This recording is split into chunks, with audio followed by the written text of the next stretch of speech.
এই জীবন বাঁচানোর জন্য আমার এলাকায় পুলিশের ভয়ে মানুষ গোরস্থানে কবর করছে। এই যে ভোট, এর আগে একটা ভোট গেল না, এই ভোটের আগে আমার এলাকার ধরাধরি যখন শুরু হলো, তো এক লোক গোরস্থানে একটা কবর করে, সে কবরের নিচে খেড়ে ফেড়ে, তার উপরে কম্বল দিয়া ল্যাব গাও দিয়ে শুয়ে থাকে। মাঝে মধ্যে ওখান থেকে বউরে মোবাইল করে, খবর কি? বলে আপনার টেনশনই আছে, আপনার খবর কি? কয় আলহামদুলিল্লাহ, আমার কোনো টেনশন নাই। বলে সন্ধ্যা থেকে 3 বার পুলিশ আইছিল। বলে পুলিশ 3 বার কেন, 30 বার আসুক, আমি এমন জায়গাতে আছি যে পুলিশ কোনোদিন এখানে আসবেই না। আপনারা বলেন তো, জীবিত অবস্থায় কবরের মধ্যে থাকা লক্ষণ ভালো? এই লোকটা কার ভয় আছে? আল্লাহর ভয়ে। ধরা খাওয়ার ভয়। জোরে কোন কি খাওয়ার ভয়? আপনারা বলেন তো, 2টা ধরা, একটা হলো পুলিশ ধরা, একটা হলো আজরাইল ধরা। এই 2 ধরার মধ্যে কোন ধরার গুরুত্ব বেশি? আজকে আপনাদের কাছে কোন ধরার গুরুত্ব বেশি? আজরাইল ধরার। আজরাইল ধরার গুরুত্ব যদি বেশি হয়, তাহলে এই যে আয়াতে কারিমা তেলাওয়াত করলাম, আল্লাহ কিন্তু বলতেছে লা তামুতুন্না, মৃত্যুবরণ করো না, ইল্লা ওয়া আনতুম মুসলিমুন, যতক্ষণ তুমি মুসলমান না হবে। কথার কাজ করেন এমন মানুষকে আমরা চেয়ারে দেখতে চাই, কি কন? আল্লাহ কবুল করবেন, সকলে বলে আমিন। হ্যাঁ ভাইজান, যারা আশেপাশে দাঁড়িয়ে আছেন সকলে বসেন, এখন আলোচনা শুরু হবে। হ্যাঁ সবাই বসেন, জিকির করি। লা ইলাহা ইল্লাল্লাহ, লা ইলাহা ইল্লাল্লাহ, লা ইলাহা ইল্লাল্লাহ, লা ইলাহা, লা ইলাহা ইল্লাল্লাহ মুহাম্মাদুর রাসূলুল্লাহ সাল্লাল্লাহু আলাইহি ওয়াসাল্লাম। আমি যে আয়াতে কারিমা তেলাওয়াত করেছি, এর উপরে আলোচনা হবে। এই আয়াতের মধ্যে আল্লাহ তাআলা কি বলতেছেন, আগে আয়াতের শাব্দিক অর্থ আমরা শুনি। শাব্দিক অর্থ না শুনলে তাফসির বোঝা কঠিন হবে।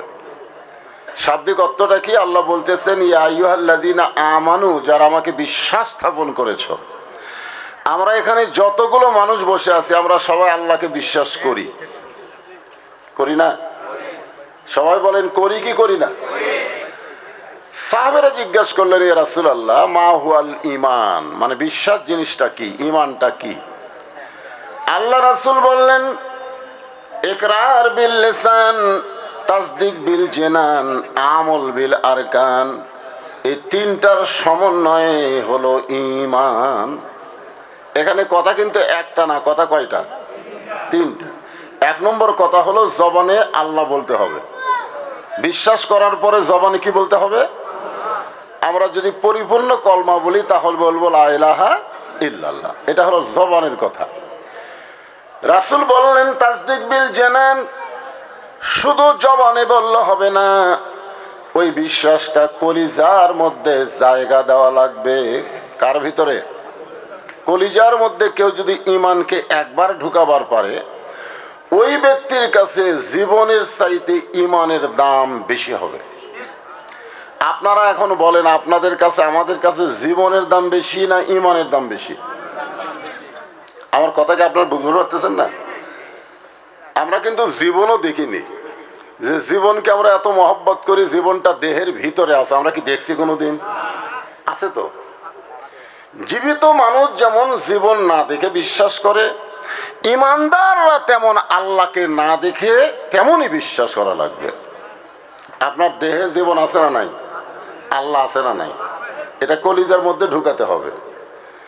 তাসদিক বিল জানান অর্জন হয়ে গেলে ওই ব্যক্তির কাছে জীবনের চাইতে ঈমানের গুরুত্ব বেশি হবে। দরকার হলে জীবন দিবে, কিন্তু ঈমান দিবে না।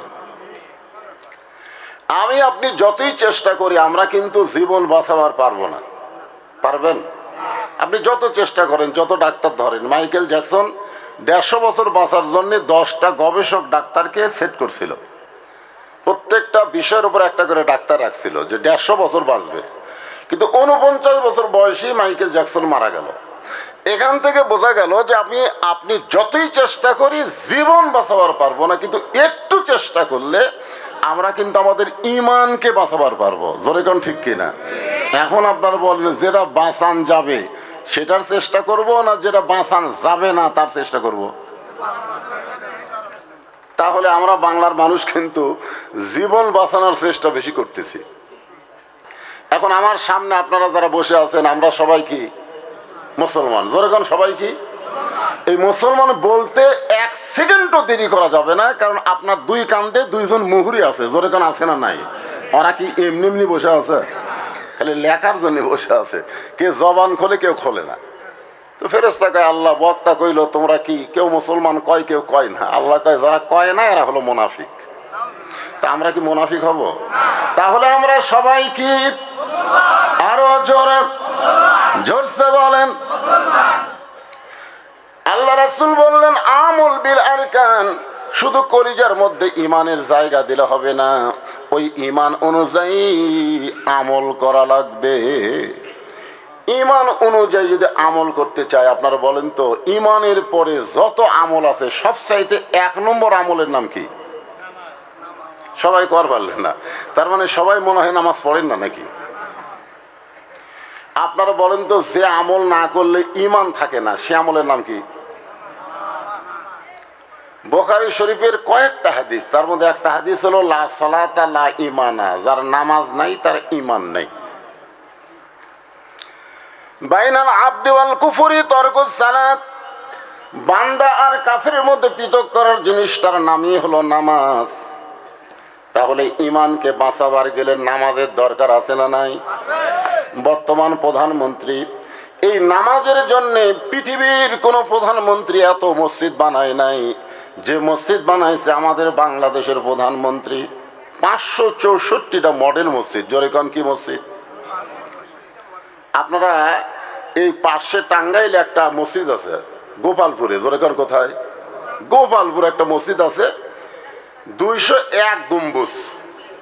মসজিদের গম্বুজের সংখ্যা কত? 201টা। তো আমার এলাকার কিছু যুবকেরা হাইস মাইক্রো ভাড়া করে ওই মসজিদ দেখবার গেছে। মসজিদ দেখে এসে আমাকে বলতে যে হুজুর হায় হায় হায়। কি রে? কই মসজিদের উপরে ওটা দেখলাম হুজুর 201 গম্বুজ, একটাও কম নাই, 201টা। এতই সুন্দর মসজিদ। আমি বললাম তোমরা গেছিলা কখন? কয় 11টায়। ওখান থেকে বিদায় নিছো কখন? কয় 3টায়। তো 11টা 3টা এর মাঝখানে যে একটা জোহরের নামাজ ছিল, এই নামাজ কি তোমরা পড়ছা? তখন না হুজুর আমরা দেখবার গেছিলাম। এখন আপনারা বলেন বর্তমান প্রধানমন্ত্রী কি মসজিদ দেখার জন্য বানাচ্ছে? কি করার জন্য? মসজিদ যদি নামাজের জন্য হয় তাহলে প্রধানমন্ত্রী শুধু মসজিদ বানালে হবে না, মসজিদ বানানোর সঙ্গে সঙ্গে নামাজ কায়েমের আইন পাশ করা লাগবে। জোরে কোন ঠিক কিনা? আপনারা বলেন তো সবচাইতে বড় জালিম কে? সবচাইতে বড় জালিম হলো মসজিদে আজান দিল, মুসলমান দাবি করার পরে নামাজ পড়লো না। ওর চাইতে বড় জালেম এই পৃথিবীতে আর কেউ নেই। মুসলমান দাবি করে কিন্তু নামাজ পড়ে না, এরকম আছে না নাই? জোরে কেন আছে না নাই? হ্যাঁ। তা আপনাদের বুড়ির বাড়ির খবর কি? মডেল মাদ্রাসা বানাচ্ছেন, মাদ্রাসার নাম দিচ্ছেন দারুল হিকমা মডেল মাদ্রাসা। মাশাআল্লাহ। এই মাদ্রাসা নিয়েই কিছু আলোচনা করবো ইনশাল্লাহ। হ্যাঁ, আপনারা যারা বসে আছেন এই যে ফাঁকা ফাঁকা বসা, এটা হলো করোনা বসা। এই বসার নাম কি বসা? করোনা বসা। হ্যাঁ, করোনার সময় তো ওয়াজ চলছে 2-1টা। কোনো জায়গায় না চললেও সিরাজগঞ্জে আমি করোনার মধ্যে 17টা মাহফিল করছিলাম। এই করোনার মধ্যে এরা কি সাহস মাহফিল করছে। আমাদের বগুড়াতে করোনার মধ্যে একটা মাহফিলও করবার দেয়নি, কিন্তু সিরাজগঞ্জে হচ্ছে। তো মাহফিলে আসার পরে আমার কানে কানে বলতো হুজুর একটু ফাঁক ফাঁক হয়ে বসবার কোন। আমরা সারা জীবন বলছি 3 জায়গায় ফাঁক রাখা যায় না। কয় জায়গায়? তার মধ্যে একটা হলো কোরআনের মাহফিল। যে কয়জনে বসে আছেন রে ভাই, বসে আছেন, আমার ওয়াজ যদি আপনারা ভালো মতো শুনবার চান তাহলে ফাঁকগুলো বন্ধ করে বসার দরকার আছে না নাই? ধরে পিছনে ফাঁকে থাক, অসুবিধা কি? আসেন, আমি কি আপনাকে নতুন বক্তা? যে নতুন এক বক্তা আছে কি ওয়াজ করে না করে? পুরানা বক্তা কারো মোবাইল, এমন কারো যে মোবাইল আছে যায় মোবাইল আমার ওয়াজ নাই, এরকম মোবাইল আছে? সবাই তোমার ওয়াজ শুনে শুনে বুড়া হয়ে গেছে, বুড়ির বাড়ির লোকেরা। হ্যাঁ, এই জন্য হ্যাঁ সবাই সামনে আসেন। হ্যাঁ হ্যাঁ, এই পিছনে বসে থাকলো কয়টা, খুঁটি মারা বসে থাকলো, তার মানে এই যুবক তোমাকে জন্যই তো ওয়াজ হবে আজকে। যুবক যুবক সারা জীবন অকাম বদকাম করে ঘুষের চাকরি করছে। যেরকম কিসের চাকরি? যতদিন চাকরি ছিল ততদিন তওবা করেনি।